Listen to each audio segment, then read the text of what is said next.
क्या आप जानते हैं कि एक बार बाल गणेश ने स्वयं देवताओं को यह सिखा दिया था कि शक्ति नहीं बल्कि बुद्धि ही सबसे बड़ा अस्त्र होती है। देवलोक में जब इंद्र, वरुण और अग्नि जैसे शक्तिशाली देवता अपने अपने पद और सामर्थ्य पर अत्यधिक गर्व करने लगे, तब माता पार्वती ने यह समझ लिया कि अहंकार देवताओं को भी अंधा कर सकता है। इसलिए उन्होंने बाल गणेश को उनकी परीक्षा लेने को कहा। सभा में बाल गणेश बालक रूप में प्रकट हुए और देवताओं से बोले कि जो मुझे बिना छुए पार कर ले वही सबसे श्रेष्ठ कहलाएगा।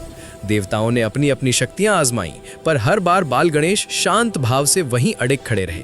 अंत में गणेश ने भूमि पर एक छोटा सा वृत्त बनाया और कहा कि जो इसे बिना लांघे पार करे वही विजेता होगा।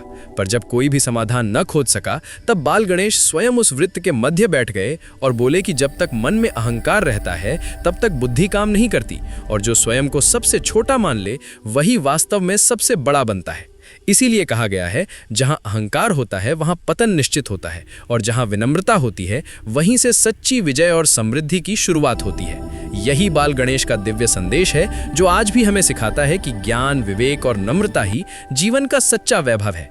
और अगर आपको ऐसी ही गूढ़ और रहस्यमयी पौराणिक कथाएं पसंद हैं तो इस कहानी को यहीं न छोड़ें। चैनल को सब्सक्राइब करें, क्योंकि अगली कथा आपकी सोच को बदल सकती है।